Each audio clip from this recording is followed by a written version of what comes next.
I mean, he was never one of my best friends or anything, but we definitely like had a regular hang, especially when he got Mortal Kombat 2, to be honest with you. Like, Guns aren't toys; they're weapons, and they should be treated as such. okay, dude. Well, this is a kid, so it's not Where going is well. Varnell Hill? I love me some Varnell Hill. He's all that. Happened in the 90s. I stopped hanging out with him a lot once I realized Oh, he he's in. wasn't, he was just like, it was what it was. Like he just wasn't the popular kid. And he tragically passed away. I think he was hit by a car, like in a Yeah, parking lot or something. Something weird happened. he went to a But concert in UT. He was yeah, just coming from a concert, and like as he was crossing the street, he got hit by a car. he was basically the kid everyone bullied. Every Wow. school has one. He was that. And then once that happened, everybody put on their airs. They cried, and I remember a lot of people. And this is what pissed me off. And I did say something. I don't remember to what group of people it was, but they announced like you could take off a day of school to go to his funeral. And I Yeah. remember hearing a bunch of kids be like, "Yeah, dude, we're gonna fucking just take the day off. Fuck that kid." I was like, "Dude, you guys Wow. are fucking crazy." Wow. That's Even messed as a up. little kid, I was like, I felt terrible, but that was just straight messed up. But yeah, dude, it is wild, man. That was a crazy thing that happened. Damn, man. Like you actually knew the kid too, I man. knew him very well. Dude, I used to hang out with him a lot. Like my first like summer there, because I came in and moved to that town in the summertime. So there was no school to just go to meet people. So I was just meeting kids in the neighborhood. And he was just one of the kids. So I was like, okay, this is a friendly kid. Like, Yeah. fuck, at least he's not like a shitty kid. So we definitely for like a solid year, like I mean, he was never one of my best friends or anything, but we definitely like had a regular hang, especially when he got Mortal Kombat 2, to be honest with you. Like once he had that, I mean shit, dude. Yeah, and I remember getting that for my birthday, man. And I think that came out 94, the autumn of 94. And but going back to you being the new kid, I feel like when you're the new kid in school, like the base level of like who I hang out with is, are they nice? That's like the base level. Like, is this person nice to me? But then like as you get more acclimated with like how the goings on is, the school politics kind of kick in. That comes into Yeah. play. Unfortunately, because we're kids, and like even though this is something we don't even realize probably at the time, that we're abiding to these school politics. Oh Like, yeah, dude. Especially when you meet because you're new, so that you're going to be meeting new kids, and then you meet, kids that are more on your wavelength. We're like, dude, this kid is awesome, and then you're hanging out with him or her, yeah, and they're like, dude, you're hanging out with that kid. You're like, oh shit, you, you're I kind of just didn't oblivious know. to it. Yeah, Yeah. it sucks, dude. It's fucked up, but I mean, that's just how it is, man. That's just being a kid. It's a terrible thing, but we've all gone through it in some way. And when you're new, you just have to Gumby your way through fucking a good solid amount of time until you get your sea legs on you and you're like, okay, this is who's what, this is this, and these are my people, This is and my it's good tribe. now. I'm Like, comfortable now. whoa, people call him that? Oh, damn. Yeah, I mean it's terrible. I mean, dude, but like it's crazy how that changes so much as your life, like especially early on, because like you hung out with like Louis, right? Yeah. Louis and me hung out like fucking bros for like 2 years when we were first like whatever fifth and sixth grade or whatever. I used to go over to his house all the time, so then we just Was stopped hanging out. did it always look like that? Yeah, I was always kind of fucked up, but he had good snacks. I'll say that. I do remember Yeah. Louis was on deck with the fucking delicious snacks. You know what it was too, man? By me hanging out, I'll bring up Fugly. I'll bring up Ugly Jason.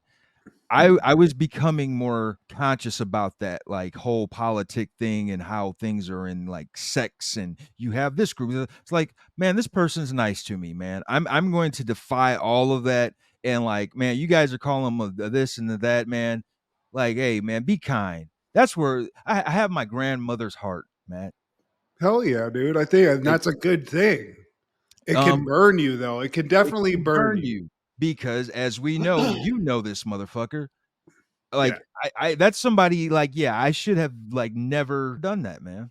Everybody has people like that in their life where you have like a blind spot. Like you have like one hang with them where you're like, dude, I don't know what people are talking about. Like, you know what? I'm cool. And then you slowly have to realize they're an asshole or whatever their like issue is, you Yeah. know. And he had, I mean, dude, I'll give for that specific guy, same thing for me because I was anti him for a long, like for basically the whole time. But every once in a while, when I was forced to hang out with him, I was like, you know what, dude? Like maybe I'm being a little too hard on him.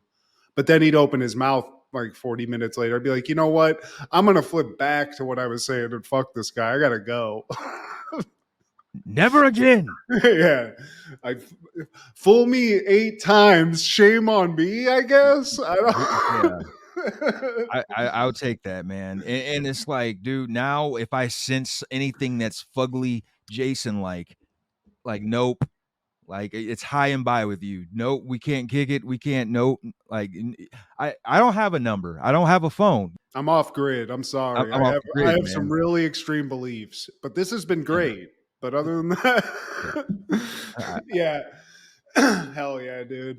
But and I sometimes wonder because I agree with you, and I'm the same exact way.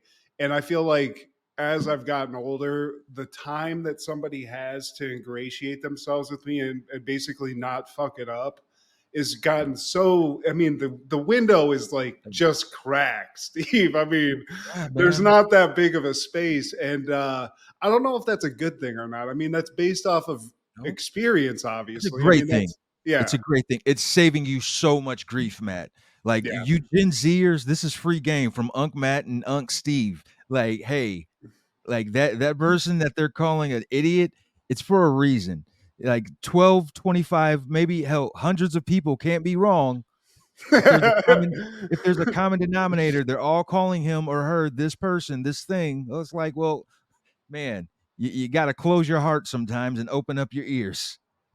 If you watch 10 people buy something and they go, this thing sucks, and then you go, you know what? I don't know about that. And you buy it, I guarantee you're going to eventually go, this thing fucking sucks. They were right. Abort. Abort, abort. Yeah, dude. That's good advice, Steve. That's good advice from us at HIT 90s.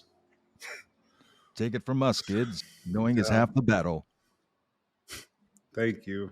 Thank you. We'll save somebody some sort of mental illness. You know, you're welcome, guys. And you realize, like, dude, you really do make it hard for people to like you. I mean, there really is just people. It's self awareness is usually the thing where it's like, dude, you don't see the reaction you're getting. Like normal people can go, oh, everyone looking at me is looking at me like, because what I'm saying is crazy. So let me just readjust. Let me just take a deep breath and recalculate. I mean, some people just dig in and you're just like, okay, dude. I used to work with a guy who had ugly Jason vibes. His last name was Messler. I can't remember what his first name was, but we were stuck. It was a call center. So you're stuck in a cubicle room, and all this guy would do is just fuck the vibe up. Yeah. Even at work, sometimes we had this little corner where like it was a bunch of stoner guys, and we'd just sit there and fuck around. And inevitably, he'd walk in, be like, "Oh, here goes the fucking vibe. What's it gonna be?" And within 5 minutes, we could call it. I mean, it was like fucking clockwork with this guy. So I mean, there's just people out there, Steve. I call them energy vampires. They want to suck the energy out of you and the room. So avoid them at all costs. Man. There it is. Hey, boys and girls, this is Steve G and Mad G with Happened in the 90s, a show where we talk about what happened in the 90s. So get out your Home for the Holidays tapes and your homeboys from outer space and come and get some soul food. All right. Good old-fashioned soul food. Well. Everything is for free, as good as it can be. Come and get some soul food. Sunday morning, where you eating at? You always pick something that has like a great punctuator at the end, Steve. You got the catchphrase. I love it. And I love Goody Mob. A heap of helping the fried chicken, macaroni and cheese, and collard greens to wait for my jeans. What's the date, my friend? We're talking all things November 7th in the 90s. Starting off in 1991, 90210 is airing season 2, episode 14, The Next 50 Years. On Scott's 16th birthday, his mother gives Donna and David the responsibility of rounding up people for his birthday party to save it from being a social disaster. Yeah. Can I ask you, what did this woman play a mother on also? She was a mother on something else. Was it King of Queens? Don't believe it was in King of Queens, but she was a character actress. She would appear on like some shows that we would watch in the 90s. She's always an overbearing mother. And in this, she doesn't fail, Steve. She looks the part. She has the overbearing mother discernment to her look. This woman hung out with Sonia. For sure. I've met this woman, Steve. It's a lot of high tension in this episode. This is the first episode I remember watching from this show, man, because it was paired up on that Thursday night slot with Simpsons. Simpsons was the lead in, I believe. I don't remember. It might have been Drexel's Class while it was still on air, and then you go into 90210. So Thursday nights, Fox, man, I was pretty faithful. Damn, you stood tough on the damn 90210. Let's try it out. Let's check it out. I've been hearing about this show. It's hot. It's season 2. It's got kids in it. I like Saved by the Bell. Maybe it's like that, but like serious. Like this is I'm stepping into adulthood as an 8-year-old, Matt. Also, it's got some hotties with bodies, Steve. So I do understand it from like a young man's perspective. In that, I get that. Which one's Lisa? Which one's the Kelly? Who's Andrea? Yeah. That's Miss Bliss. Anywho, we're just joking here, folks. But yeah, dude, this episode, Steve, I believe we don't know if it's officially banned, but you can't watch it on the shits. Yeah, I wouldn't say banned. It doesn't specify. I'm sure if I look up on Google or Reddit, there's an answer. I gotta say, dude, I was conflicted on this. I at first I was like, oh wow, this is crazy. Like this kid, I thought something else was gonna happen, but then once it happened, I completely flipped. My internal monologue flipped quite a bit. Man, and we start this off with David. He's recording the choir, the school choir. They're singing, and he's introducing whoever's going to watch this to the different players in the school. There's Brendan and the usual suspects, Steve, Donna, and Kelly. They're the coolest. And then as he's doing this urban cowboy looking dude comes up behind him, is like, hey, what's up? And he looks behind him, is like, hey, what's up, Scott? I'm trying to fucking do some work here. And Scott's just he's a lingerer, Steve. Man, it was really cool doing that man on the street thing with you. Yeah, man, I'm kind of busy right now, Scott. Is Scotty like the funky name of the 90s? Because Scotty was also in Boogie Nights. Why'd you do that, Scotty? He's always that, dude. He's the wannabe. I'm so stupid. There's Scotty Pippen. He was always relegated to being the Robin. Oh, why'd you shoot that shot? Oh, I just want you to like me, Mike. Yeah, Scott's he's just kind of a weird, and he's walking around Beverly Hills with a fucking cowboy hat on. So I don't know what you want, Scott, but maybe just take that off. Let's start there. But he does have a weird look. It's very like Goopy? Cabbage Patchy. I don't know. Something's off in the mix, but we find out, because even David's like, come on, dude, like. I got fucking Kelly here. I got Steve. Steve's 40. I can't be seen with you. Get your urban cowboy ass on a fucking horse and ride, bro. Jeez, John Travolta over here. I think we meet his Scott's mom, and Scott is like, and David, apparently, according to Scott's mom, are just best buds. She's like, look, it's Scotty's birthday, and he just needs some friends to show up. We're doing a surprise party. Help me out with that. But it's kind of like not an ask. It's almost like a demand. I'm telling you to get 25 kids at least. Like, dude, I don't know 25 kids who know Scott. Yeah. I mean, I know 25 kids, but I can't just call them at the drop of a hat. And also, lady, look at him. Look at you, Scotty. Come on. Like, are you not seeing this? Like a family of unaware people. You let your son come to Beverly Hills High with a freaking John Deere outfit on, bro. This ain't it. Rode one mechanical bull. Yeah, it looks like he goes to West Hollywood, Steve, and I think you know what that means. But we'll just keep it there. So now David's got to figure out how to get people to go, and it's really we just cut. He's obviously asked the whole school, and everyone's like, "Who the fuck are you talking about?" Like what?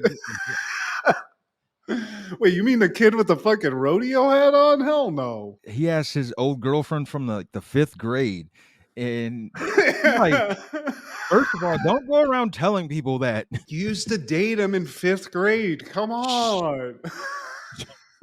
Scott comes in while David's getting ready for his radio show or whatever, and he's telling him, like, It's hey, radio show.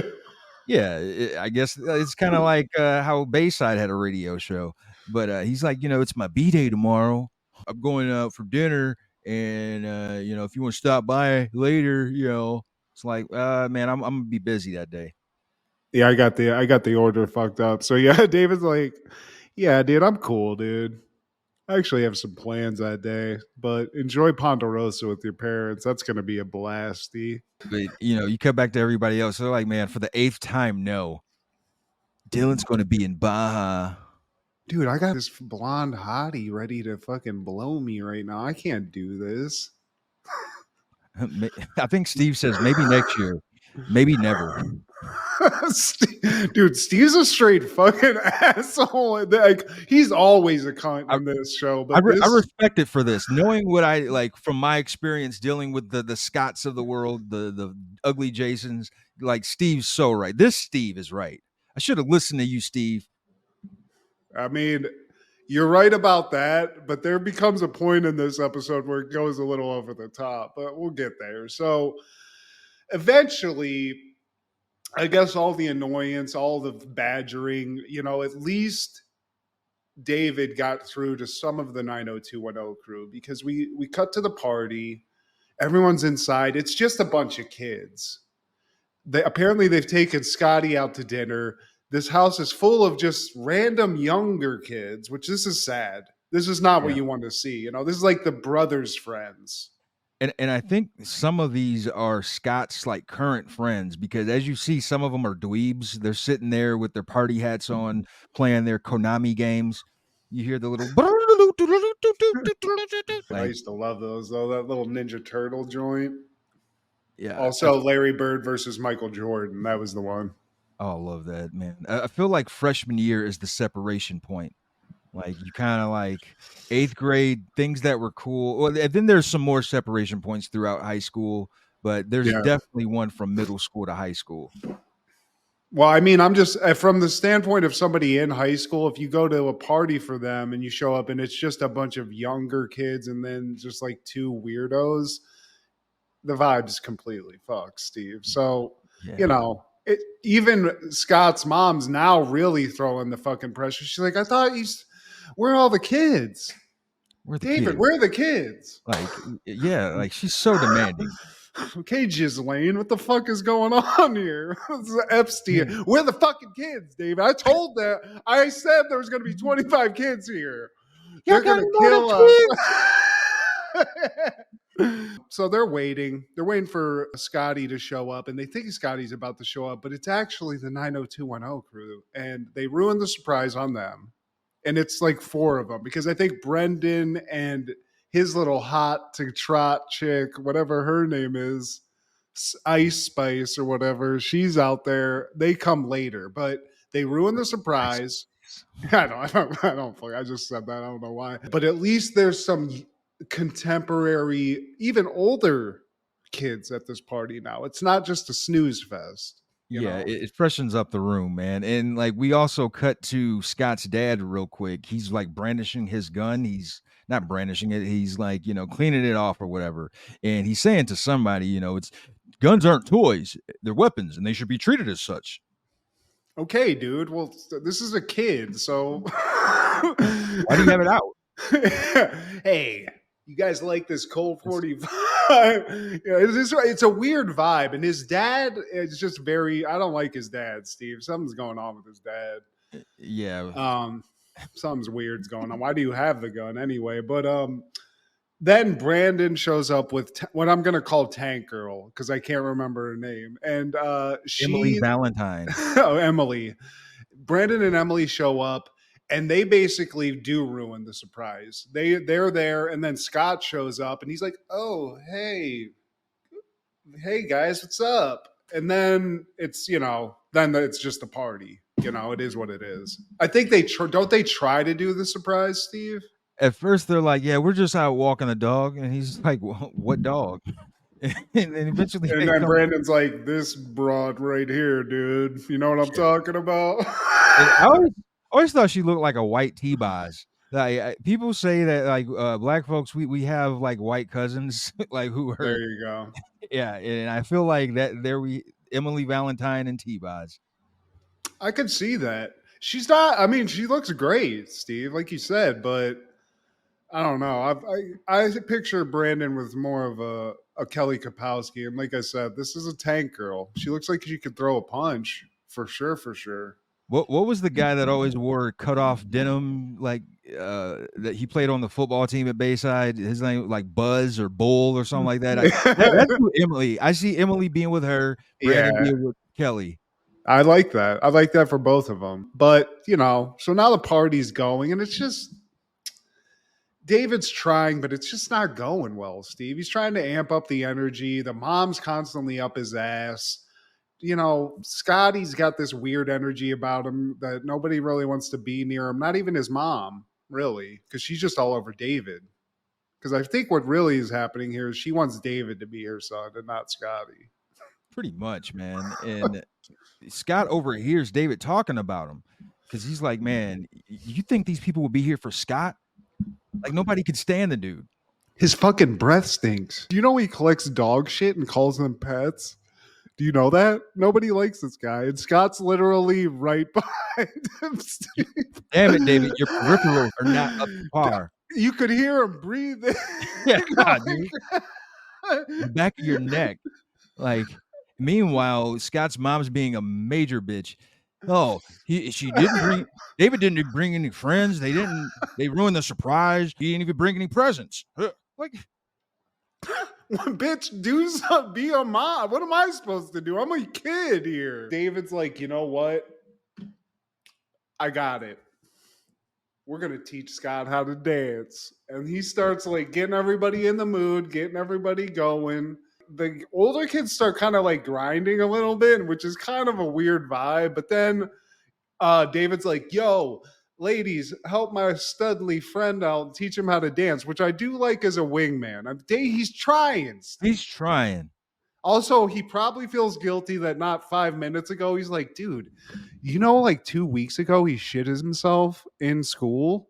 This kid actually collects his own semen, and he won't even tell me why. I don't know, but he says it's an experiment. Whatever.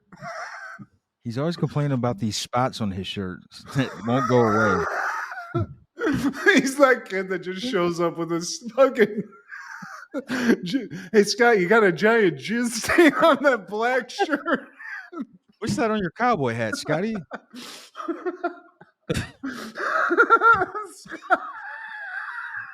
But Brandon and Emily, they have other plans. This is crazy. You fucking kids are crazy. Insane. Like you couldn't wait.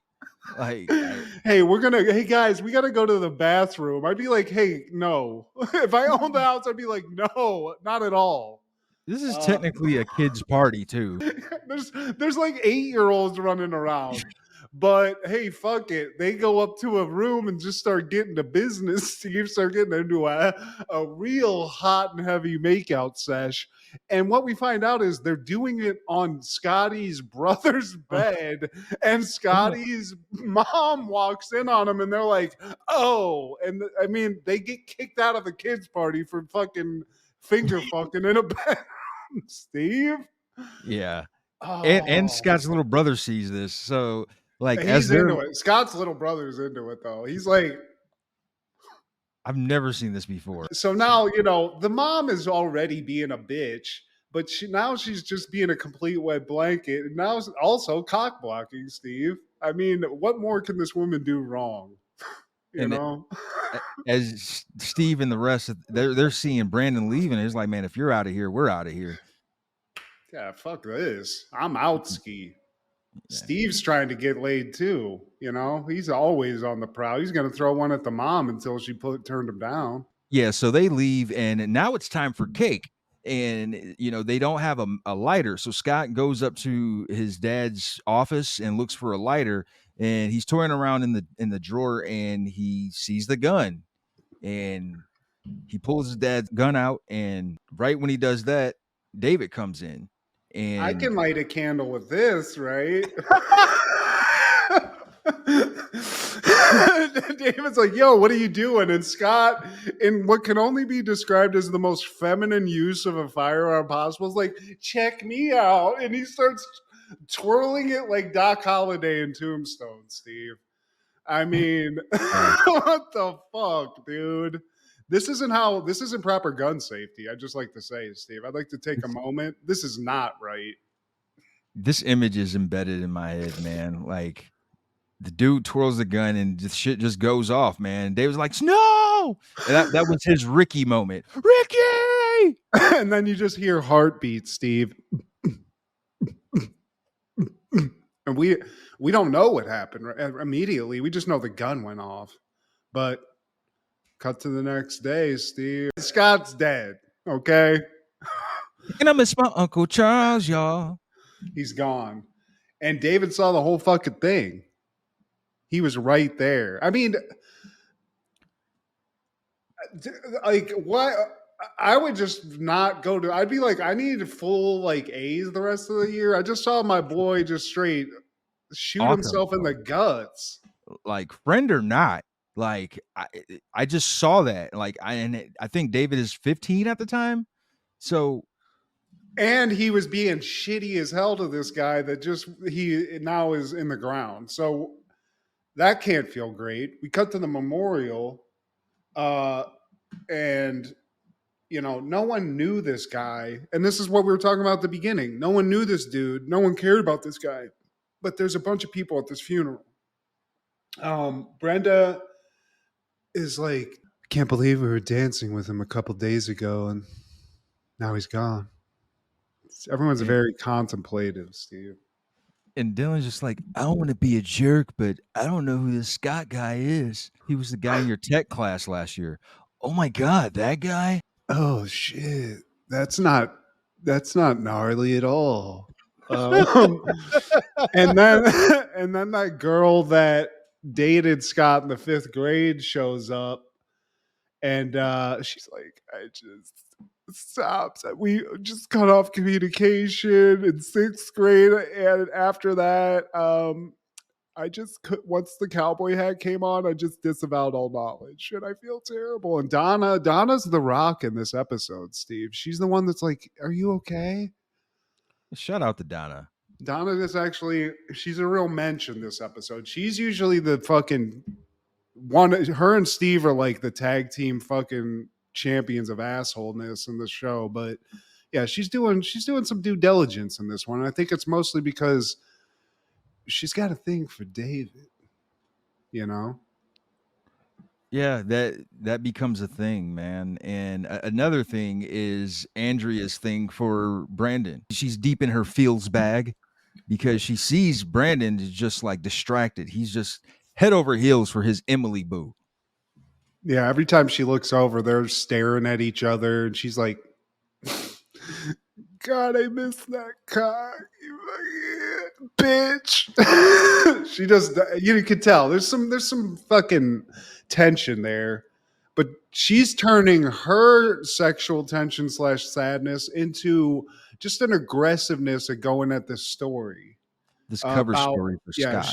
She's running the paper, and she's running this thing like the fucking New York Times at this point, where dead kid, she's like, we need all the coverage. I want interviews. I want to talk about gun control.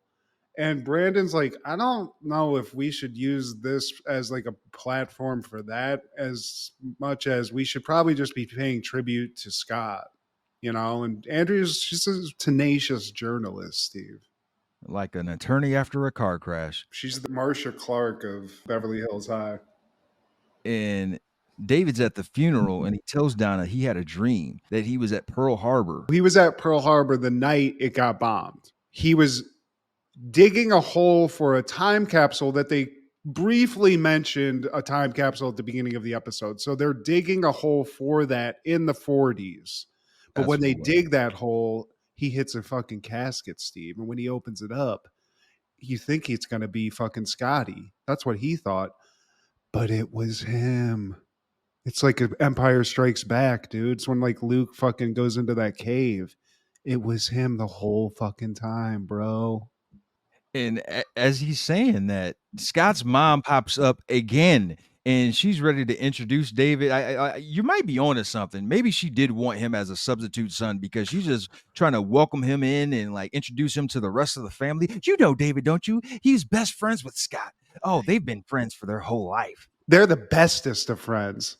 And now he's my best friend too. And David's like, okay, great. So this woman's now taking her sadness and transferring that over to David and putting all this pressure on him to basically be around this tragedy and like insert himself as a best friend to this guy who he's like, dude, I didn't like. He even tells Donna when they're like, he talks about that dream. He's like, she's asking me to speak at this fucking funeral. I don't know anything about this guy. We haven't hung out in like fucking 5 years. I dropped him as soon as he said fucking Reeboks were better than Nikes, and I had to stop at that point. Then he added the cowboy hat to boot. Ugh. Yeah. And then we cut to Brandon. He's talking to Dylan about how, man, I should have died at least 3 times. Hey, man, it must be somebody up there that wants to keep me around. And then Dylan's like, but wait, Broseph, are you saying that Scotty had somebody upstairs that didn't like him and that's why he died? Doesn't make much sense to me. Doesn't seem tasty like a wave. He's very like surfer Buddha in this episode. He just shows up and is like, hey man, it's just about living your life, you know? He's very much got that beach lifestyle vibe to him, which he does. I mean, that's what he is, Steve. Yeah, I can't go to the party. I'm be at Baja catching some tasty waves. I'm shooting the curl and then I'm going to go get some fucking gnarly fish tacos afterwards, if you know what I'm talking about. Hang 10, Broseph. And that was at the Walshes because, you know, Dylan's in and out there. Him and Brenda, they're fucking hooking up. So he got his, and then he's going yet? Yeah, he's on his way out. Everybody's kind of dealing with this. So then we cut to school, and David's finally back, maybe a little too early. And Took he's like 2 days off. Yeah, you know, fuck it. It's a weekend thing. You know, he'll get over it. But he's trying to act like everything's cool.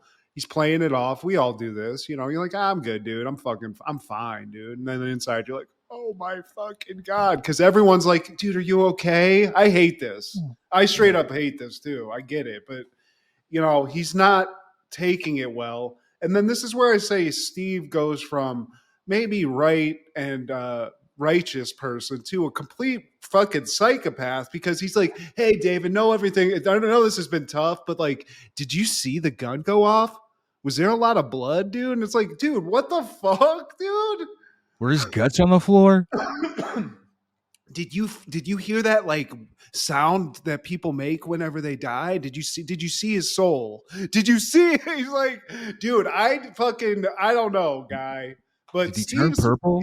I think he's gonna go, you know, this is like a choke jerk type of thing. He's getting into some weird shit. You know what I'm saying, Steve? Did you record it? Can I see it? Yeah. like doing on Boogie Nights. Can I see it? Tell me about it. I can't, man. Maybe you should get some new shit, huh? And on top of this, you know, again, like this guy just saw a dude straight up not off himself, because we kind of get more details about it, but he saw a guy shoot himself that led to his death. So Steve's asking very psychotic questions, kind of over the line questions. And then Brandon's fucking being goddamn Walter Cronkite. He's like, look, dude, need an interview. It's like, dude, this ain't the fucking LA Times, dude. Like, this is just talk about the volleyball game. You know, show his picture and say in remembrance. Like, I'm not gonna tell you about this shit, but David's it's tough, you know. We need those pics, David. Pics of you and Scott. You said you were going to edit the video the night that kid shot himself. Where is it at? Sorry, dude. He even apologizes for that shit. It's like, okay. But then Donna, the fucking Mother Teresa over here of this episode, she comes up and she's like, hey, man, how are you doing? He's like, just shut up, bitch. Like the 19th person. David's using her as like his mental punching bag, Steve. He's like, anytime Donna comes up, he's like, man, fuck up. Shut up. Bye, Felicia. But you know what, Matt? Donna wins so many cool points because she is being a Mother Teresa throughout this episode. Despite the jabs that he's throwing her way, man, she's just like, you know what? I'm still here for you. Yep, I'll be back. I'll come back and check on you again. I know this is just temporary. You're dealing with some shit. You're right. This is the first episode I've watched of the show where I actually think she's a good person, Steve. Shout out Donna. She likes you, bro. She like you. Yeah, dude. She's down as fuck. And later at the school, Andrea and Brandon are going over the story that they're writing, you know, in this paper. And Brandon just can't stop focusing on his little tasty minx. Emily? Did I remember her name? Is that right? Emily Valentine, Evie. Yes. Evie's over there looking kind of hot, I guess, with that short haircut. But you know what? And Haish was hot, so I guess it works, Steve. Yeah, Child's Play 2, man. But, you know, so there's that sexual tension between Andrea and Brandon still going on. And then, because all Brandon can do right at this moment, and we've all been here. This is like the early stages where you just can't stop just making out and stuff. We cut to the Walshes. Brandon and Emily are on the couch with Brenda. They're watching MTV or whatever. But then it starts getting a little hot over on the one side of the couch. And Brenda's like, hey, guys, I'm going to go because I don't want to see my brother pre-nut in his pants anymore. So bye. And then they just get to it, Steve. They turn the music up and it's just...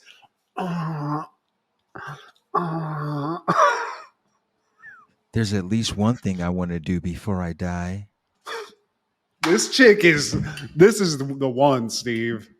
This is what, for a high school kid, this is where you get some stripes. You know, this is it. He's going to learn something. Well, he will learn in the next episode that Emily's not the one, actually. Spoiler alert. She's not the one girl. She's not the one girl. This overbearing mom pops up at the school again. Like, don't you have other concerns? I mean, right after David's getting dropped off from his dad, and his dad's like, look, man, like, I'm just want to be sure you're cool. And David's like, honestly, dude, I'm actually starting to feel like normal again, I think. Yeah. Kind of feeling like the depression's lifting. And as soon as he gets out of the car and starts walking, Scott's mom's like, oh, David, thank God. Hey, can you help me clean the bloodstains off the carpet that from when David died? Because you were his bestest friend. So you're the only person I can ask to do this. And he's like, well, I want to kill myself again. That's it. Fuck it. Scotty has some things I know he wanted you to have. Hey, Depression. Nice to see you. That's what she should be called. Hey, Miss Depression. Thanks for rearing your fucking bitch ass head again. So, yeah. So now he's got that hanging over his head. After school, he's got to go over to some dead kid's house and talk about his toys with his freaked out mom. That's great. And we cut back to Andrea, and she's just frustrated with Brandon. And Brandon asks, like, are you mad because I didn't go to the movies with you on Sunday? Like, I told you I had other stuff to do. She's like, I know what you had to do. You had something to fucking put your fucking hand. Like, she's basically tells him the truth, Steve. Not that harshly, but she's like, you know what? I have to just stand there, and I know it's new, and I need to be cool with this, but it's just tough. It's tough. It hurts, okay? And he's like, look, I'm just not into mature looking women like you, okay? I Yeah. need someone that doesn't look like my mother. And that's Or my just it. teacher. And she's willing to do a lot of stuff that, let's be frank, you don't even know about yet. Have you ever had a ZJ? Me neither till last night. Thank you. So then we cut to Scott's house. David's with the mom, and she's just like, here, take this picture. Oh, and oh, this is it. This is the picture. I knew I was looking for this. David's just like trying to be polite, and like inside is like, I don't fucking get, I don't, I'm gonna burn these fucking things. What do you want me to do with this? You know? But she just won't stop, Steve. He even tells her, like, I don't want more of Scott's things. She's like, well, what about these Transformers? We played with those when we were 11. You're his bestest friend. And he's like, look, bitch. I mean, he gets straight to it with her because he's like, look, this isn't right. We weren't friends. And like, Scott's fucked up because he's the one that was fucking around with a pistol and shot himself in the guts and died. And that's, and so the mom's like floored. And at this point, I'm sitting to myself thinking, you know, David, maybe you just take the Transformers and just call it a day instead of unloading like that, because this is a grieving mother. But she's being a crazy, fucking overbearing piece of business, Steve. She was crazy when the boy was alive. And David has just snapped, man. You know, back at school, he snaps on Donna. And he's just like, look, man, I've had it up to here with people asking me how I'm doing. And Donna, she's just like, look, man, hold it. Who was there for you when no one else was? Like, who gave you a shot when the rest of the crew didn't want to even fuck with you? Who? Don't say shot, bitch. Yeah, I like how, but dude, David's a straight asshole to her because she's like, hey, because he's editing. He's got like a whole editing suite here to work with. He's working on this video. She walks in, is like, hey, David, how you doing? He's like, oh, how does it look like I'm doing? What do you think I'm doing here, bitch? And she's like, I wanted to give you this whatchamacallit. Bye. He just gets back to editing. He's going through the footage, and he actually finds the segment that Scotty alluded to in the beginning of this episode where they were doing like the man on the street thing. And they're talking about the time capsule. They're talking about 1941. And Scotty's like, David asks him, like, where would you have been in 1941, Scotty? And Scotty's like, I'd be in Vietnam, in Da Nang, in the shit. And David's like, dude, that is the wrong ass time. And they kind of get into like a friendly back and forth. But watching it, you can tell, like, you know, they're not hanging out, but they're still buddies because they're like razzing each other and stuff, but they're laughing and having a good time. So David starts to see that, and it gets to him. You know, it kind of gets through to him a little bit. He feels even worse than he did, I feel like, you know. And as he's watching it, Brandon comes in. He continues to grill David about whatever he needs for this coverage. And while the mic is on, David just goes off and he's like, man, you know what? He was a jerk that blew himself away. You weren't there. You left. You didn't see him twirling his gun around like Wyatt Earp. I left him because he wasn't cool like you or Kelly or Steve. Yeah. And nobody will leave me alone. Everybody's putting all, he goes off, and everybody in the school, like, hears his, I mean, it's not a rant or anything. It's just real shit. They hear it. And everyone's like, oh shit, and realizes like what the fuck is going on for real, because David's spitting some truth. He definitely had a mic drop moment, man, because Brandon tells him, like, man, the mic is on. He's like, dude, I don't care. Like, it doesn't matter what you say about people after they die. It's about what you say to them and how you treat them while they're here. And you can quote me on that. That's what it was. And that's some real ass shit, dude. I can speak on that from a real ass perspective this weekend for sure. But yeah. And everyone in the school is like, holy shit. And then they like walk out, and he just kind of has like this, I mean, it's gotta feel pretty good because the whole school's like, they're like, yo, he doesn't get like an applause, but it's like everybody's basically like doing that. And he's surrounded by people like, oh shit, dude, like, are you okay? You got the juice now. Yeah, it literally is that. I mean, if they were on a rooftop, hell yeah. And Dylan, the Californian Buddhist, he says, next time someone asks you how you're doing, David, just tell them how you feel.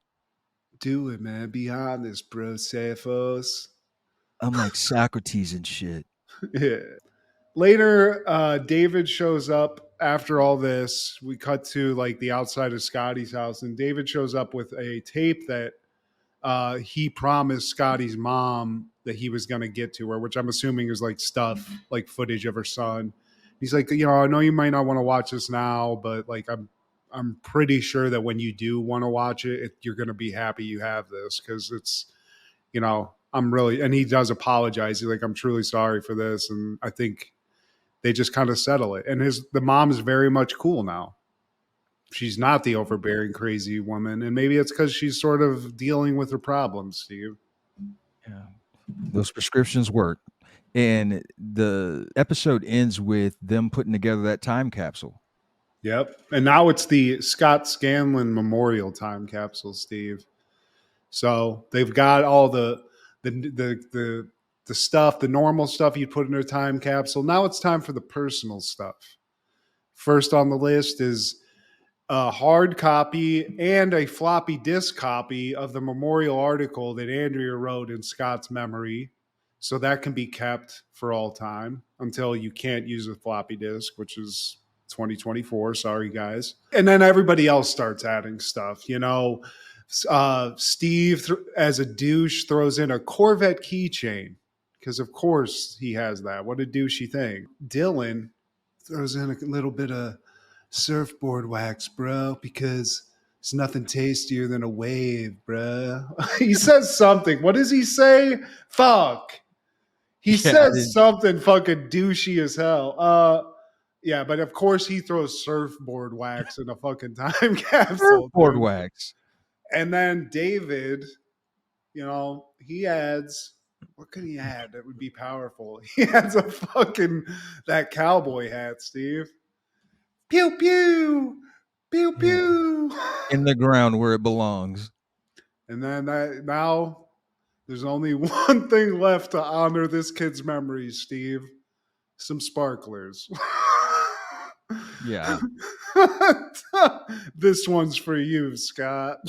Very touching. And George Carlin has a very great bit about like modern day cowboy hat wearers.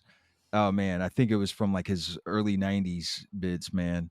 But the actor who played Scott, Douglas Emerson, this was his final acting performance, man, or appearance.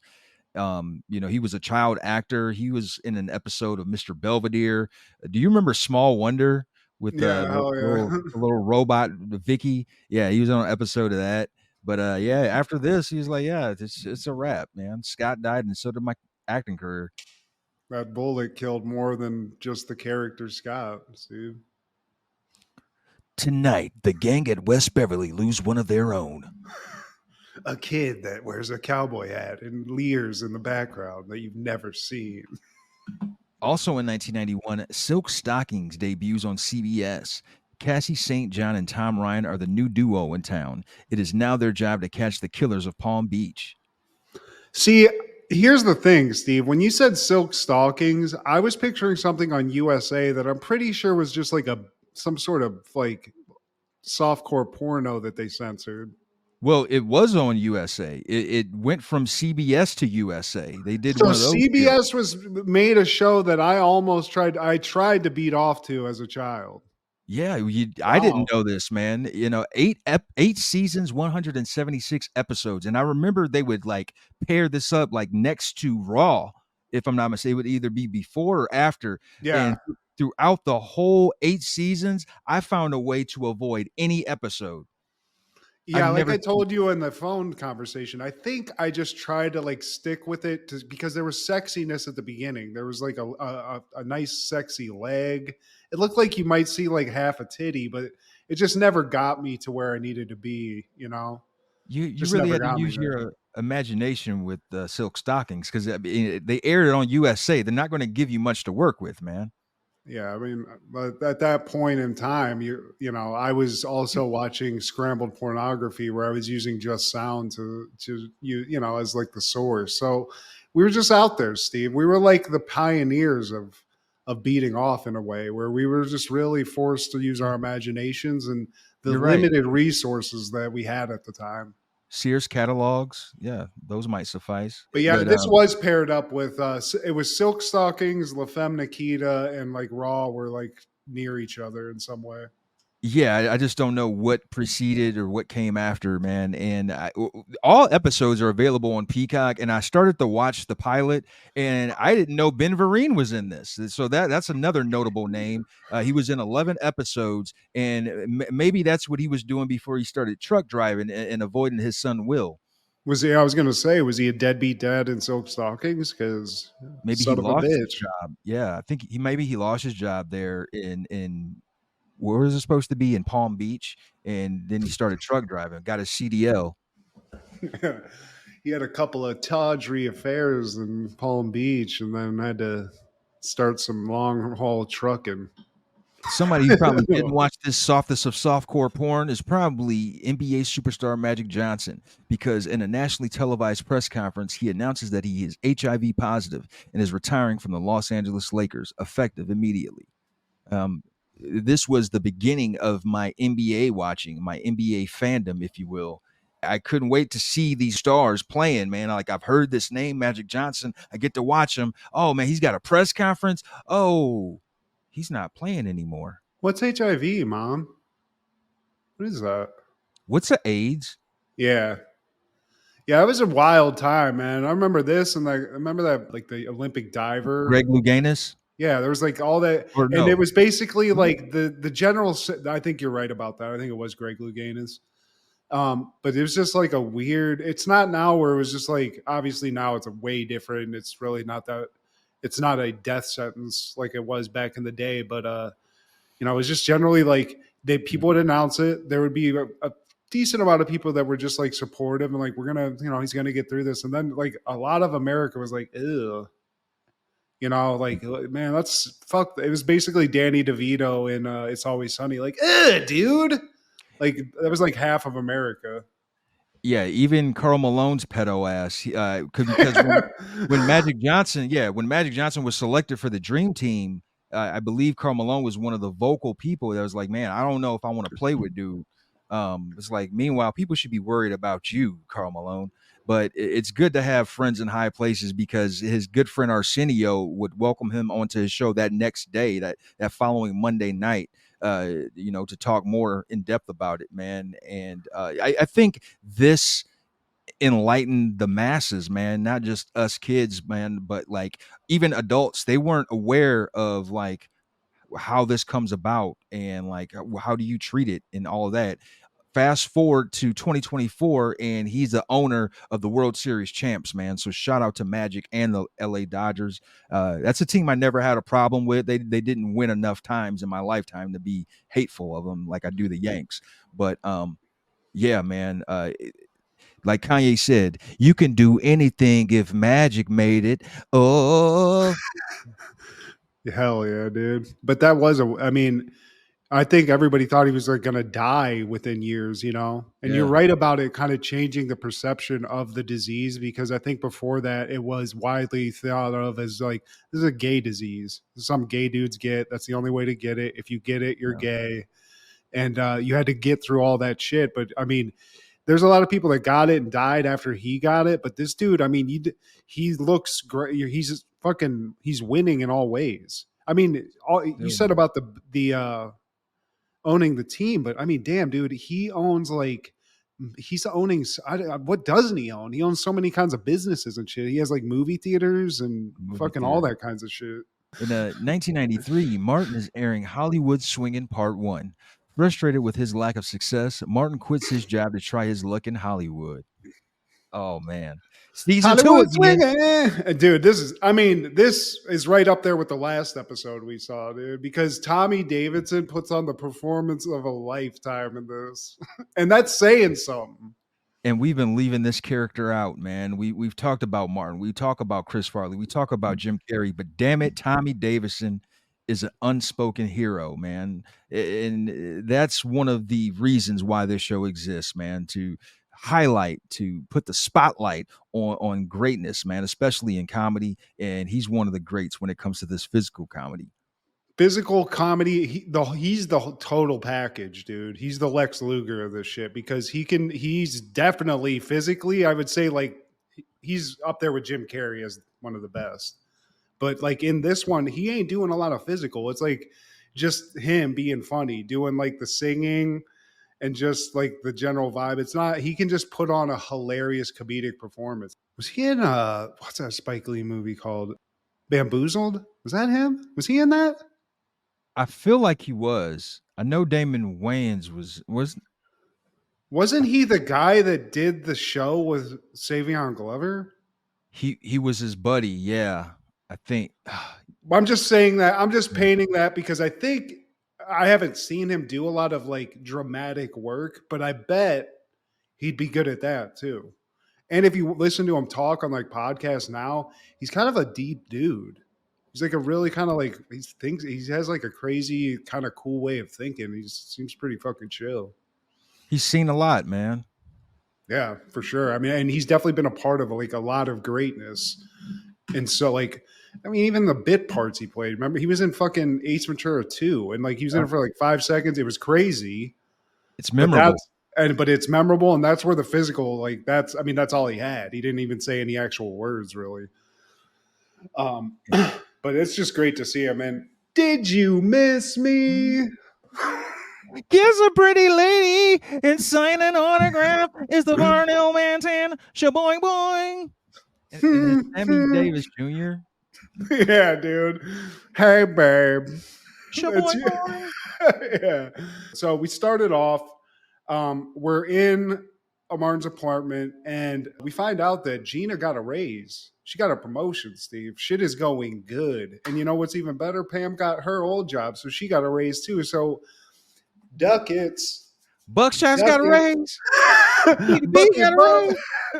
Oh, I do like before we get to that, he's like, "Oh, you want to get a raise?" He's talking about going to the bedroom. He's like, "You going for the raise?" Assistant director, maybe you could assist me to the bedroom. Oh God, I love this show. Then the fucking awesome intro, and then we cut back, post fuck sesh, and everyone's there. Tommy Cole and Pam come, and Pam's just gloating about all this money she's got, and she starts getting real personal with Mark. She's like, "Man, shit's going good for me. Yeah. What's up with you, bruh? What's up?" It's hard to find a good job, Pam, but hot combs on every corner. Yeah. And he calls out the buckshots, which that happens. Steve is Martin, so they get into it, and then Gina, she's the Donna of this episode. She's like, "Look, man, you're good. You don't got to worry about shit. You're exactly where you need to be. You're where Varnell Hill was 2 years ago, and he is at the tip top of the mountaintop now." Yeah. He's Arsenio. He's Eddie Murphy. Steve, Varnell Hill. They even got a Varnell Day. They're thinking about coming out with one, like Monday, Tuesday, Varnell Hill Day. And Martin's like, "Man, that dude's a sellout, dude." And I fuck his catchphrase too. "Did you miss me?" And Gina's like, "Okay, but look, you do have shit going on. You're gonna be doing the grand opening of that new community center in town. That's you. You're the man." And he's like, "Oh, you know what? You're right. I am gonna be balling out of control soon. So everybody gets something. Everybody gets something." And he says something to Pam, and I didn't write it down. I'm sorry. Oh yeah, I'm gonna need you there to give the kids horsey rides. So I'll get you a saddle. So cut to the community center opening, Steve. And I mean, it's packed. There's people everywhere. Martin's looking around. He's like, "Dude, we got fucking actual gear here for sale. We got swag. This is great. All this publicity." And Sean shows up, and he's like, "Yeah, dude, this is crazy. Like, there's even a valet." And Stan's like, "Sean, there ain't no valet here." He's like, "That's funny. Who'd I give my car keys to then?" And then he just runs out because he realized he's got Jack, Steve. This is Detroit. Then Martin asked Stan, "So, like, when am I going to cut the speech? When am I going to cut the ribbon?" Now, about that, Martin, See, we're gonna let Varnell do the speech and cut the ribbon. And Martin's like, man, what that? And he just storms the stage and just basically takes it over. And he almost gets popped because everybody wants to see Varnell Hill. Miss Shirley gets up and is like, man, I'll bust your leg. She picks up like a chair to WWE his ass, Steve. It's not Where going is well. Varnell Hill? I love me some Varnell Hill. He's all that. But then, a murmur comes, and then Varnell Hill shows up, Steve, and it's shaboing boing. On a Varnell Hill show. He's all about the community. So he's like, I'm all about this place. I'm all about the people. Now I'm gonna need you to buy the CDs, the shirts, the little booty shorts that I got on sale on the back. That's also a necessity, but I'm here. I'm one of the biggest stars around. Doesn't he start singing a little bit? Sing a little more, and then, damn it, I can never remember her name. It's not Miss Shirley, but she's like, Where's the party at, Varnell? Latifah, the party's right here. And he does the champagne bottle. It's all done. I mean, he's here, he's in and out, Steve, but Martin tries to get in and Stan introduces Martin to Varnell, which is kind of fucked up because apparently Varnell knew Martin when he worked at WZUP because Martin was like an intern, but Varnell just basically plays Martin. He's like, oh yeah, like I remember you, black coffee with a little bit of sugar in it. That's it. And Martin's like, man, that's funny and all, but I'm actually the man now. You ain't never heard of me? And I think like he says what's up or whatever, but Varnell like slaps him in the face, and Martin's just like he's just like playing with him. Like, man, that's cool, man. But like, I'll see you later. You know, Martin, there are two things important in this world. Both of them are love. did the man just smack me? Man, what's going on, man? Like Varnell Hill, he upstaged me. I'm rumbling with the old lady. Now what's next, man? Oh, God, I mean, he's yelling to God, Steve. I mean, this is a moment. as he's doing that, the girl comes in and she asks him for an autograph. And he's like, I do it for the kids. Marty, I love the kids. I love you. He gives her back the autograph. And he's like, I love you too, Gary Coleman. That little girl is hilarious. I love that. So, cut back to Martin's apartment. Gina's helping Pam out with the little hot comb action. She's not, burning the Working neck. that kitchen. Yep. And what you know about working that kitchen? Have you heard that term? I dated a couple black chicks in my time, Steve. So I've definitely seen this in action. I'm just pop quizzing you. Also, yeah, I mean, it seems terrifying to me as somebody who's only gone to white like supercuts places. The idea of doing that it just seems insane to me, but it works. They figured it out. Got to work on that kitchen. But Pam's she's just feeling some type of way. She's like, why are all the good dudes gay? She's feeling it, Steve. Yeah, I ain't gay, Pam. Yeah, I ain't gay, Pam. You got two lovers right here, Pam. And as Martin comes in, Pam knows he's hurting. So, yeah, exactly.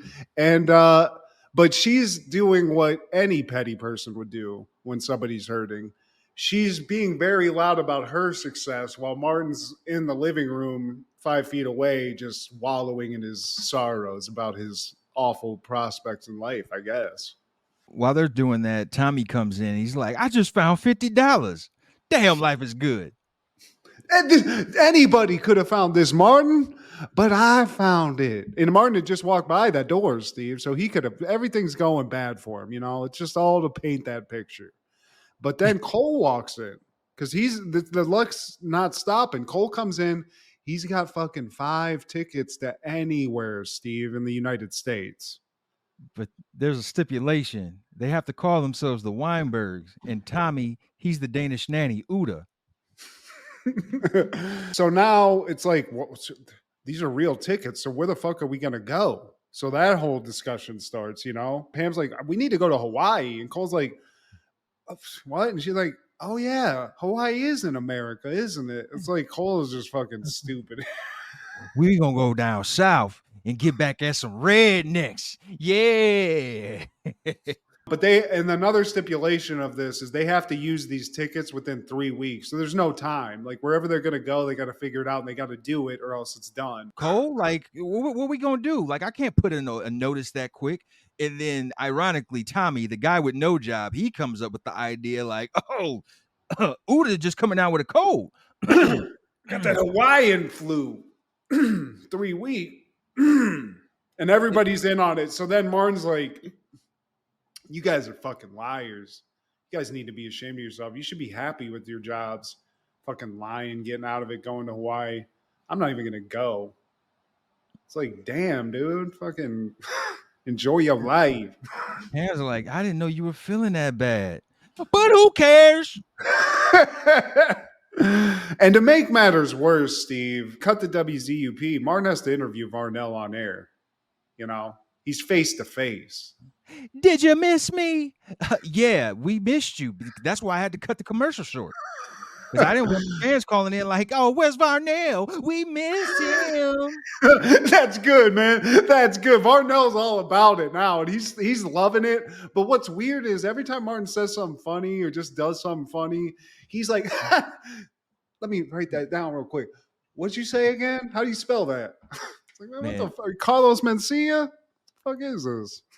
In this scene right here, Matt, this is so iconic to me, man. Like it's, I feel like it's a battle of two comedic titans going back and forth, man. And I don't know what was on the script, what was ad lib, but from the way the things are flowing, I feel like a big portion of this was ad lib. That's just how I feel about it.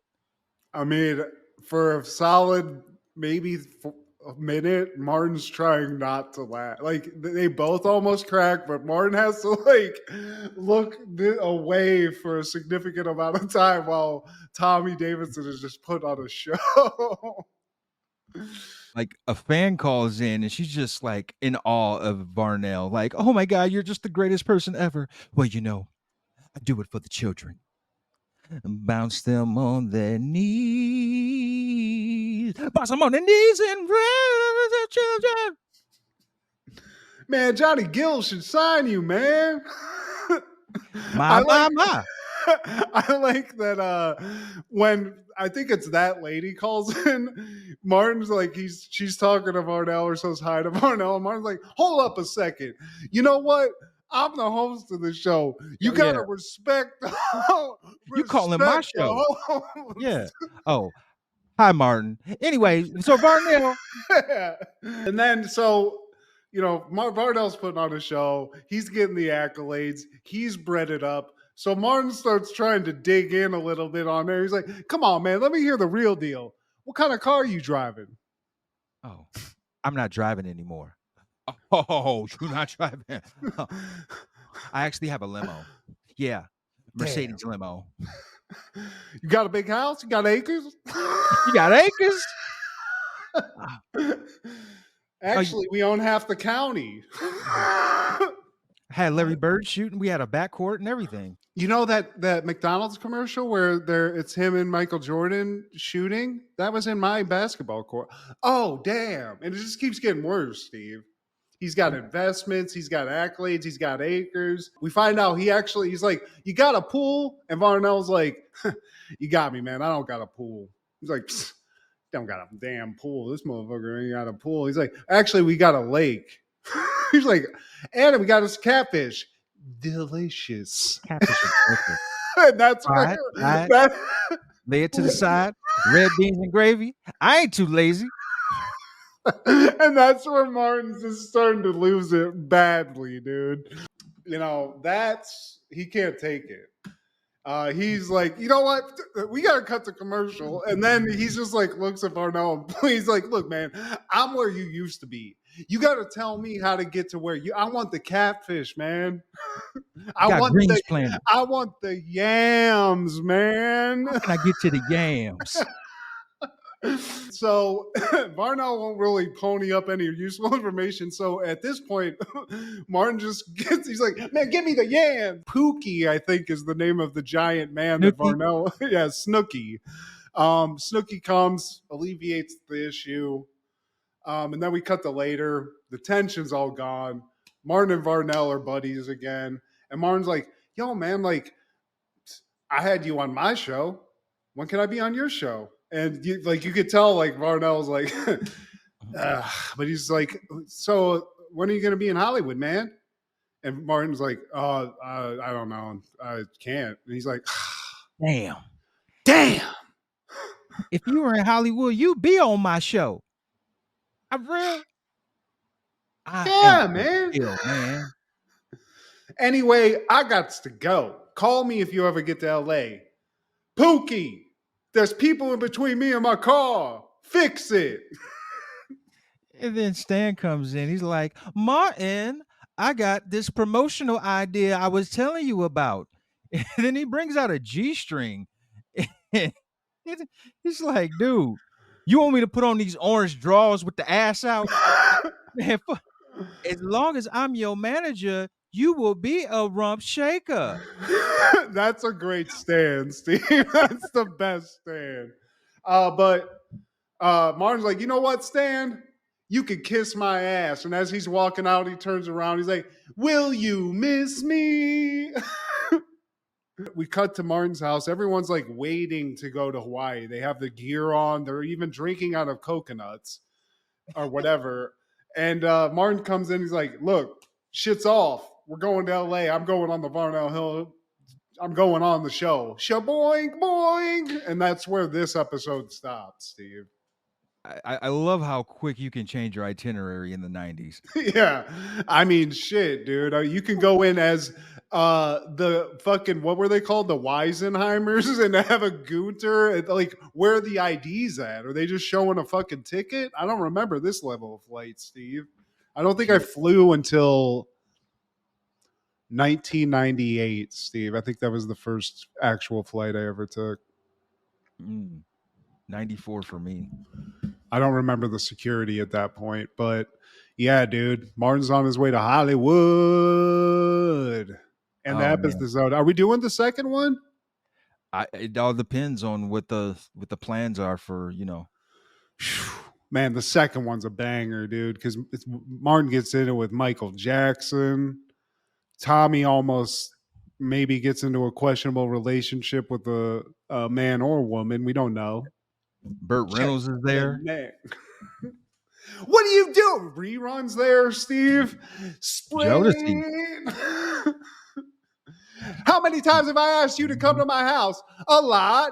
How many times have you been there? None. What would you do? What would I do if you showed up? Probably spray. I'll probably get sprayed. Man.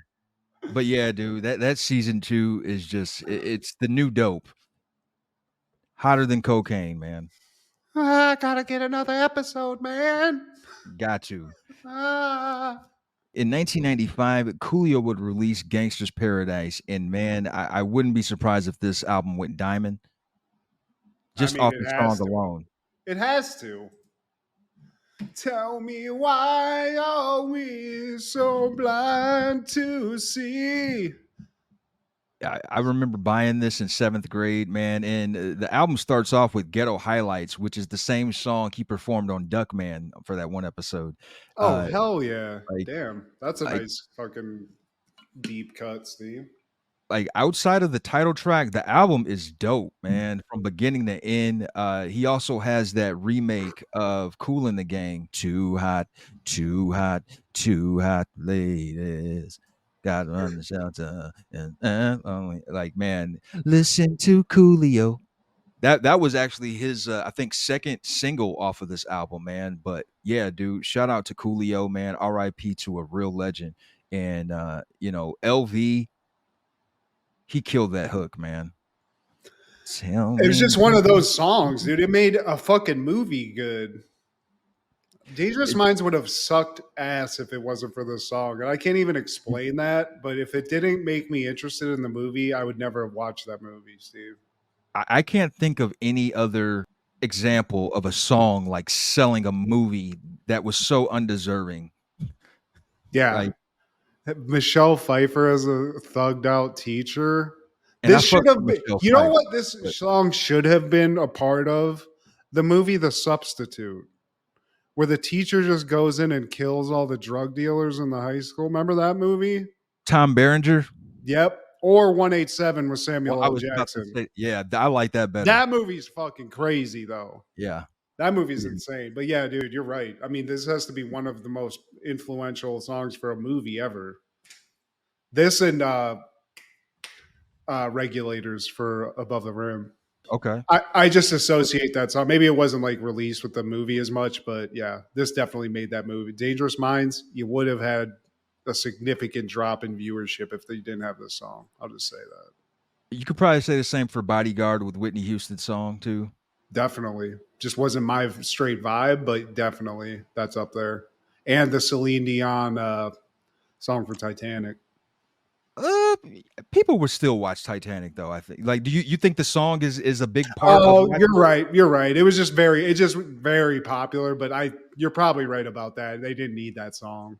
It's James Cameron, Leo, Titanic. People are weird about Titanic, so yeah, you're right. Yeah, people were going to Titanic, but on that same day in '95, GZA releases his second solo album, Liquid Swords, and the world would never be the same again. One thing I love about this album that I found out, I mean, very late, is all of like the little movie sound like conversations that he puts at the front of the songs. Like the Yeah. one at the beginning of this where it's like, my father was the decapitator and stuff. Like that shit was cool as fuck. It made me want to see the movies that was from. And that was because they use the Shogun thing at the beginning of this I think it's in Kill Bill Volume 2. Okay. I think when she's putting her kid to sleep before she goes to kill Bill at the end of Volume 2, they're watching this movie and you hear that like part of it, that sound beat of that kid. Like, my father was, everyone was afraid of him. He's the decapitator. It's so fucking cool. It's that RZA production, man. This is one of the best Wu-Tang solo albums. This is when Wu-Tang was hitting full stride, man. When like RZA was deep in his bag, like a lot of his good production years, and he's still active. I don't want to make it seem like he plateaued, like he peaked already, man. But like I really love this era. This is what introduced us to Wu-Tang. That '93 to really throughout the rest of the decade, man. Very well representation from the rest of the crew. You know, you got some Method Man features. Raekwon's in there. Ghost is in there. One of my favorite Inspected Deck verses is on there, man. And Master Killer, definitely one of my favorite Master Killer, because you know people always treat Master Killer and You God as like the Ringos of the crew. But like, man, if you're a Wu-Tang stan like I am, man, you'll find some quality verses from all of them, man. And like, you just get dope verses throughout this album. I just think you're obviously like the Wu-Tang stan of the group here, and but I knew of this album because of the Method Man features, because I think a lot of these I just pulled because I was such a huge fan of Method Man, and at some point that's how I got introduced to GZA. That's how I sort of became into Wu-Tang, was like I found out about Method Man, loved him, and then like obviously then you are like, well, who's this guy? Who's this guy on his album and this and that? So that was my journey to Wu-Tang. But this GZA album has like, I'm just trying to look at the track list right now. I'm seeing 3 with Method Man on it. And I mean, it's just filled with features, which is what I love in a hip hop album. I like to see feature on almost all of the songs.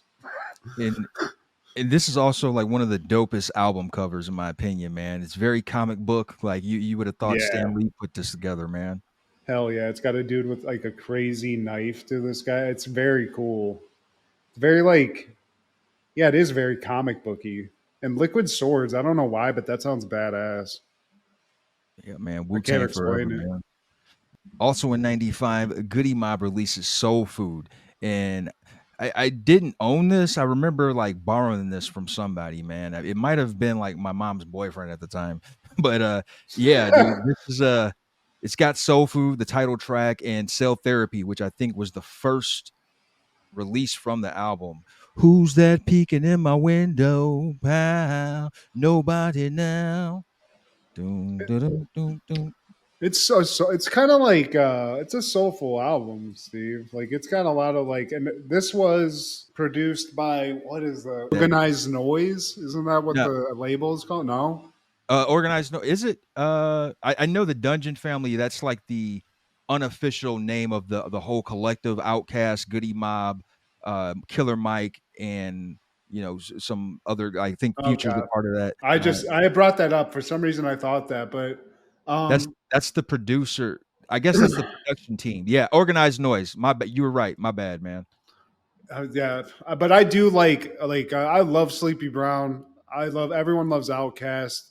Goody Mob is like obviously there's a lot of like overlap there. Big Gip, he's in this too, and I Big Gip. know I don't know how I know that dude because I was not a huge Goody Mob fan really ever, Steve. I've listened to it. There's some good songs on this, and I like CeeLo. I like his voice. I think it's interesting. Um, the thing I found on this when I did my research for this album that I just thought was kind of cool and notable was that I think that they like this was commemorated to CeeLo's mom. I think he had like there was something about that was dedicated to his mom. But I like CeeLo a lot. I always thought he had like he's a weird dude. He's an interesting, strange looking dude. But he just has a cool ass voice, and anything where he's like kind of like one of those people like Nate Dogg, where there's a lot of stuff where he like really adds a lot of value because he just has this like singular sound, and he's smooth as fuck. Like no one else sounds like CeeLo Green. No, Man. it's impossible. Definitely stands out in the crowd. I feel like he's the ODB without the. Yeah, he's like to me. He always looks like somebody he's like Buddha. It's like somebody. He looks like Buddha. He dresses like Buddha almost. Black Buddha. Yeah. Yeah. But yeah, dude. Goody Mob is like one of those like OG hip hop groups where you have to. I mean, you have to pay respect, and I think from that region, they're one of the legends. Atlanta and like in general, I guess. No doubt, man. R.I.P. to Rico Wade, too, by the way. On that same day in 95, Alice in Chains would release their eponymous album, Alice in Chains. And this has some joints. Heaven beside you every day. There's one song on this that is a fucking... Oh, it's the intro. It's the first song. Let me do it again. Yeah. Hey. Hey. I am Grind. Oh, you're talking about Grind. Yeah, dude, that song is fucking nasty. But Alice in Chains, do you want to talk about singular vocals? Another example of this, where this is somebody very like Lane Staley. I know that they still tour, and I know they found somebody that can like rock star that guy's voice, but there's no group that has this sound, dude. At all. Unmistakable. And I mean, it sucks. We lost them to this, but it's like, it's just like heroin music, dude. It's just fucking like, I've never done it, but it's just dirty, dude. They really take you there to Seattle. Like you feel like you're at a coffee shop reading a book in the cloudy parts of Seattle, Washington, man. Yeah, dude. Like, his voice, man, is one of the most iconic, man. Like I think we both agreed before, man, that this is our favorite of the Seattle collective. It's very hard because Soundgarden, I think I knew about them and loved them before I knew about Alice in Chains. But just in terms of like my taste, once I got into Alice in Chains, I was like, this to me is it. This is the best. So I feel like I could go deeper into the Alice in Chains bag than I could Soundgarden. I feel like I have a quicker cutoff point with Soundgarden, but they got some slappers though, man. Yeah, I mean, there was like, I think they were going neck and neck, and I mean, unfortunately, both of them had some really tragic loss for their frontmen, so weird overlap there too. But yeah, dude, Alice in Chains and their guitarist, what's that dude's name? Jerry Cantrell. Jerry Cantrell, dude, fucking that guy's a legend. Hell yeah. there's just so many good songs on this. And like, I've always talked about how like for me, when I listen to music I visualize it and it's almost like a movie trailer where it's like put to some kind of action. And I always, to me, just felt like, especially like Them Bones and some of those like songs like that and like Grind, it's perfect for that. It's like it's just fucking gnarly, dude. This is good ass rock music. And shout out to AIC, man. 2 years later, in 1997, Eve's Bayou premieres in theaters. A young girl learns some difficult lessons about truth, love, and fidelity in this critically acclaimed Southern drama, directed by Casey Lemons, starring Samuel L. Jackson, Lynn Whitfield, Debbie Morgan, Vondi Curtis Hall, Branford Marcellus, Lisa Nicole Carson, Megan Good, Journey Smollett, and Diane Carroll. This movie's crazy, Steve. I didn't watch it again, but dude, I mean, Samuel L. Jackson's getting sniz everywhere, trying to hide it. He's a philander. Yeah, it's like one of those movies. Everything's perfect on the outside, but then you start seeing this guy. He's a doctor. He's going to see his patients everywhere, doing exams and whatnot. And then, isn't there also like a kind of a voodoo aspect to this, where Eve's like starting to fuck around with voodoo? Yeah, well, Diane Carroll, she plays like a voodoo lady, like a Miss Cleo, if you will, and that's how Samuel Jackson character died. Spoiler alert, because she got fed up with his philandering ways. She caught him, her dad. Samuel Jackson plays her dad, and she catches him like cheating on her mom. Yeah. With She straight up tells the mom too. She's like, I saw daddy doing this with this lady or whatever. And like the mom's like, who's the mom? Lynn Whitfield, the lovely Lynn Whitfield. Yeah, man. But what takes Eve over the top is when her sister, played by Megan Good, she tells her a story that one night as she was sitting on his lap, sitting on their dad's lap, he tried to make out with her. And like, what? Like, that's her sister. You know what I'm saying? Sisters got to stand by each other. She's like, man, I'm going to do whatever I can to like make sure that doesn't happen again. And so like the story repeats and repeats in her head. And they send Megan Good, the older sister, away. And like now she's really broken. She's pissed at her dad. She's seeing him cheating and like just doing the most, man, embarrassing the family. So she goes to the voodoo witch and she tells her, like, what do I need to do to make this go away? Like, I want to kill him. I think that's what her, like, she wants him dead because of what he's done to the family. And so she has him, she has the little girl like bury his drawers. I think that's like an old like Creole kind of like myth that you bury a man's drawers in a yard and then like he'll perish somehow. So like the not too long after that, the husband of the lady that he's been cheating with, he catches them in the act, like just kind of flirting, and he's like, "Man, are you fucking with my wife?" And it's like, "Man, Oh whatever." yeah, it's that light skinned dude that was always in like Spike Lee movies. Yeah, that guy. Because he's like, yeah, you never see my wife again. Like he's like, don't go anywhere near her again. Like, yeah, I remember that part too. I love that guy, by the way. I don't know what that dude's name is, but he's always good. Robert Guinevere Smith or something like that. But yeah, and to me I was just like, man, whatever, man. Like, y'all have a nice day. And as they're walking away, he's like, yeah, y'all have a nice day. He's like, dude, you're adding too much spice to that. So he just turns around and off Samuel L., man. And we later find out that the story Megan Good told to Eve wasn't true. It was actually the reverse. She was coming on to him. And Jesus Christ, I don't remember all that, but damn. Yeah, well, we find out by Eve reading into her dad's journal, and he wrote in like, man, my daughter came on to me and blah blah blah blah.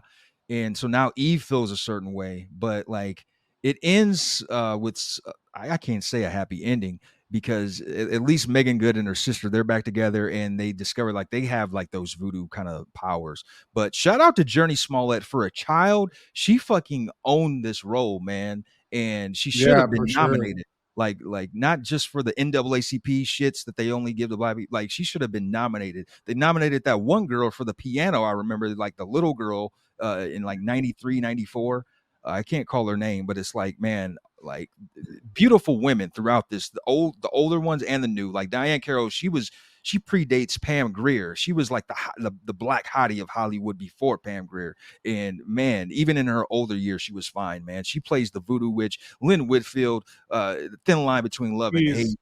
She's Yeah, gorgeous. yeah, and What are still you is. thinking, Samuel? You motherfucker! What are you thinking in this? And the girl like Journey Smollett and Megan Good, they would grow on to be hotties. So and just hotties throughout this, man. I didn't know Megan Good had been acting that long. I just was like, man, she just was like so hot. They were just like, you can act. Well, Friday You can predates this. Well, I guess you're right. But wait, Friday? She was the little girl outside the ice cream truck. Oh, wow. Oh, I didn't place that at all either. That's hilarious. Well, damn, Megan Good. I'm sorry. I hate him. That's her. Just my chili Fritos. Yeah. But I hate him. also in 97, Starship Troopers debuts. And this is where I give the reins to you, man.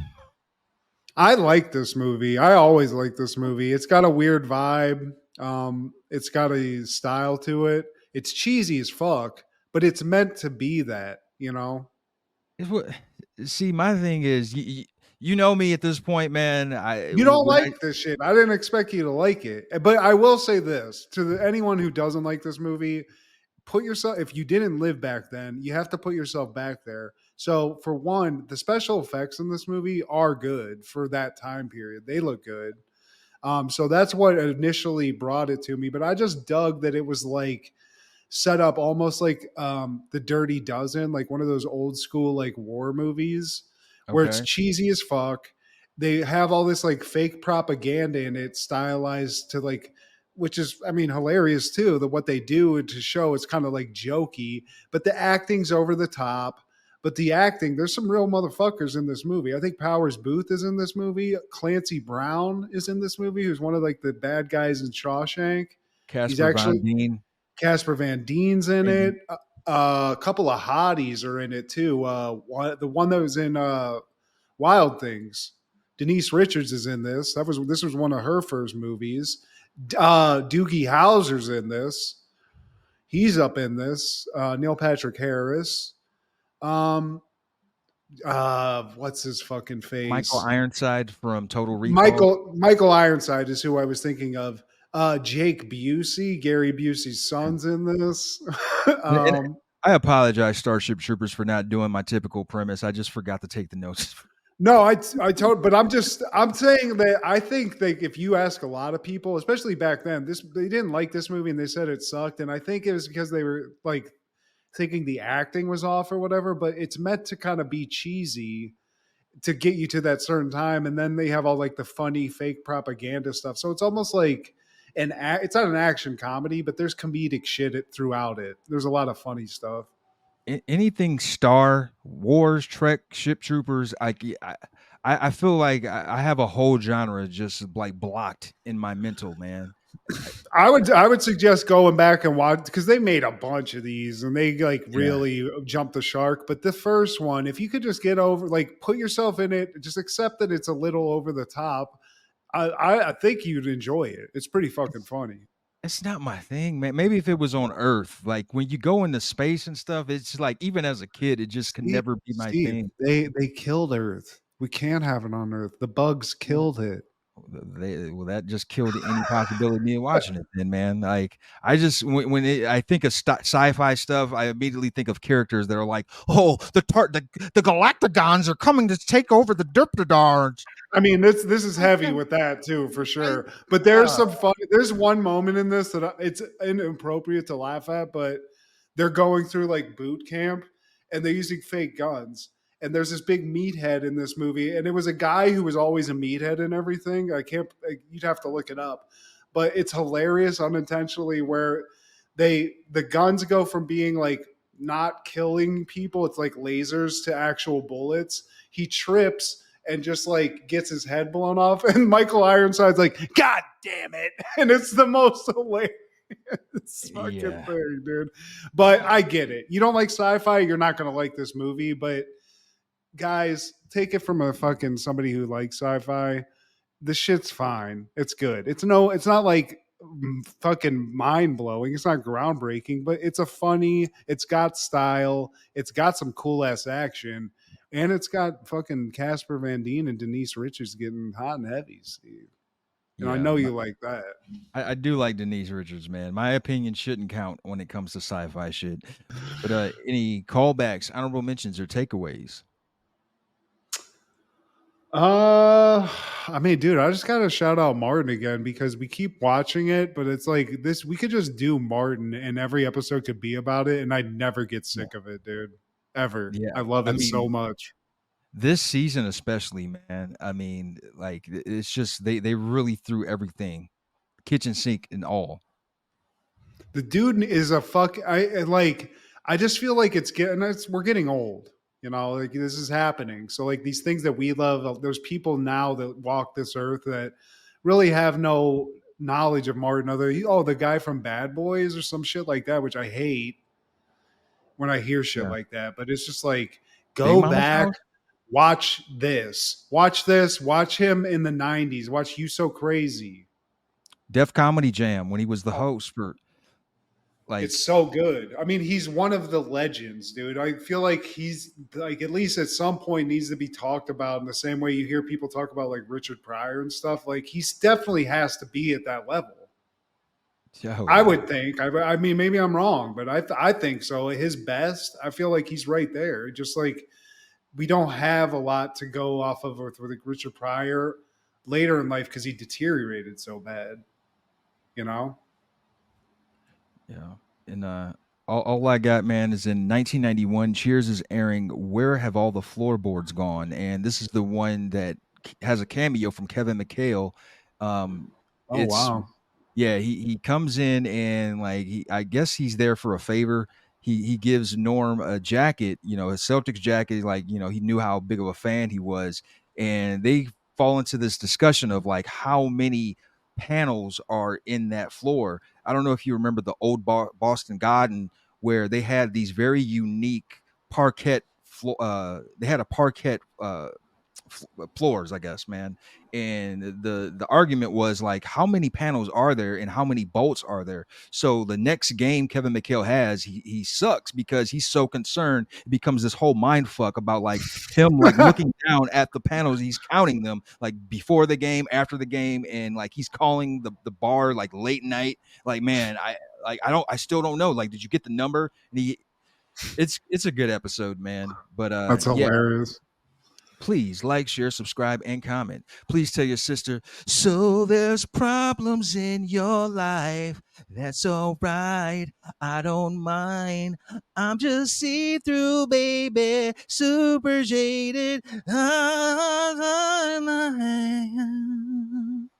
Please check out Food Show Fanatics as well as Crushgasm and our guy Clark the Shark on Podcastle. This is Steve G and Mad G with Happened in the 90s.